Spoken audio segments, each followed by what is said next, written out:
What do you make of that? It was a very exciting game, especially in the first half. How have you sort of assessed the whole game? I think we had a good start in the game. We controlled the game. We had a very good positioning. We scored. We deserved to score, and then we give the game away with easy little mistakes. And after these little mistakes, we also lose a little bit the structure. We were not confident enough in possession. We were not compact enough out of possession. I think it was like a bad event after another, and we can't stop it. And of course, they had one amazing player today who punished every individual mistake we did. So we should learn out of it. And I think we can't win when you do these easy mistakes, especially in the first half. And that's why we have to analyze it. We have to improve. And if it's necessary, we have to adapt some things. You had a very good start to the season before today, unbeaten, but a lot of the analysis has been around the high line and teams punishing it. It felt again today that the high line was punished. Is that because of more than the high line? Is there other aspects to it, or is it a bit risky that you have your team on the halfway line? So on the one side, you always need a connection on the pitch, and I think we did a lot of changes today, and there was not the connection we needed to play like this. The second thing, it's not about the high line, it's about getting pressure on the ball, and in some situations we didn't manage to get the pressure on the ball, and that's why they had an open foot and they can play easily behind our back four. And like I said, of course we have to analyze it, and if it's necessary we have to adapt and we have to learn quickly out of it. I'll ask you as well, Cole Palmer is excellent today. You're used to playing a player who's that informed. Is he maybe the most dangerous player you played against this season? So far, yes. What was so impressive about him? How do you stop a player like that? Yeah, he scored 4 goals, so I think he punished, like I said, every individual mistake. He punished the first after an easy mistake, then the second with I think the penalty, the third with a free kick. So again, you can't stop in 1-against-1 situations. We have to defend them as a team, and in some moments we lose our structure, we lose our compactness, and then it's difficult to defend players like this. Ed? Or maybe he looks really upset by it, but there's an incident at the start of the second half with foul or entitlement for a penalty. Do you think that should have been given?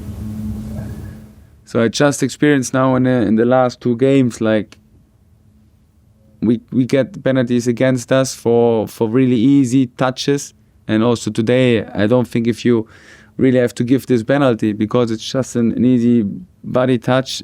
These things happens like several times in the midfield, and we concede again a penalty.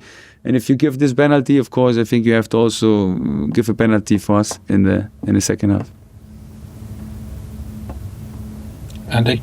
Fabian, is this a new experience for you? Because today you conceded 4 goals in 20 minutes. That's as many as you've conceded in the first 5 games. And also looking back, you know, the teams have kind of been based on clean sheets and defensive. Is it? You remember that happening to a team of yours before? No. So it's a new experience, and I knew that there will be new experience, and not only positive experience. It was clear for me that this will happen.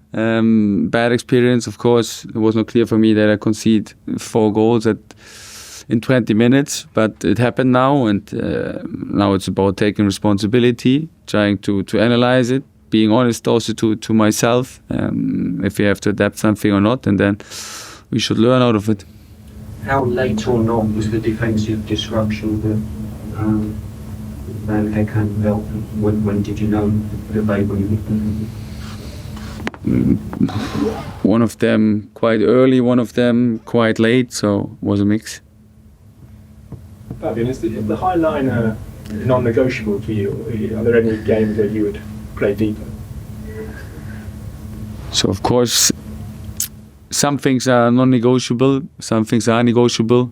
I think I should discuss it before I go here out in the public and tell something about our style of play, I should discuss it with the players, how they feel, if they feel confident or not. But again, we try to improve the players. We try to help the players. We try to talk to the players. We need to give them advices. And again, if you want to play with this highline, you need a connection. And with this connection was missing today. And therefore, again, after the game, it's easy to say, why don't you defend in a low block? But also in a low block, we could lose this game. So it's always a balance, you know.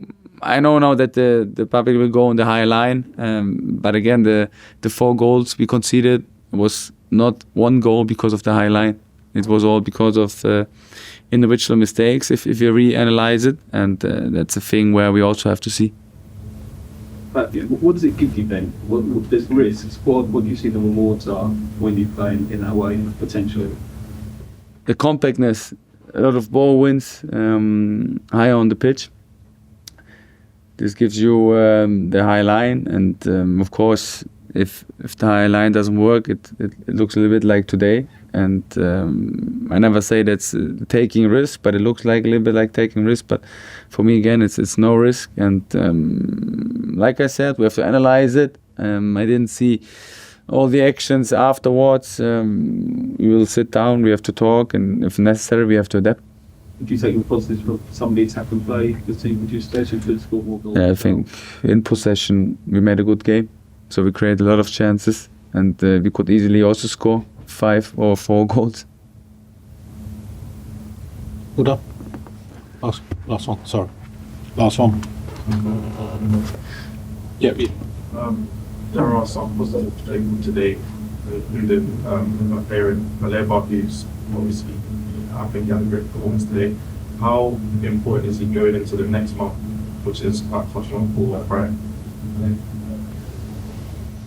I think important like every other player. So he's still very young. He plays now a lot of games. I think in the end he gets a little bit tired, but we need to help him. We need to improve him. I think we are a very young squad, especially today. We were really young on the pitch, and therefore we know that may mistakes happen, but again, we shouldn't repeat the mistakes twice. And also Carlos is one of these young players where we try to help and try to give him the environment where he can improve. So how are you going to attack this? Obviously, you've got, games against Liverpool twice.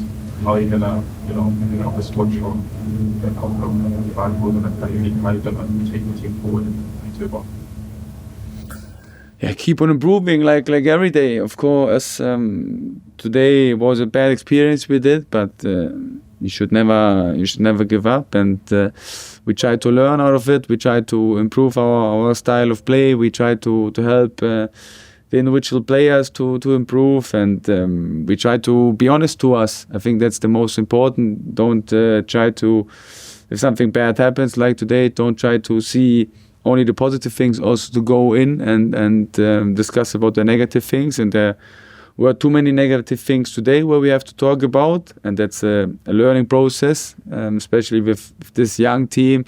When you concede a goal 1-1 in Stamford Bridge, the crowd is getting loud. To stay then in the structure, to stay then compact, to take responsibility on the pitch, and I think we missed this today. Thank you. Thank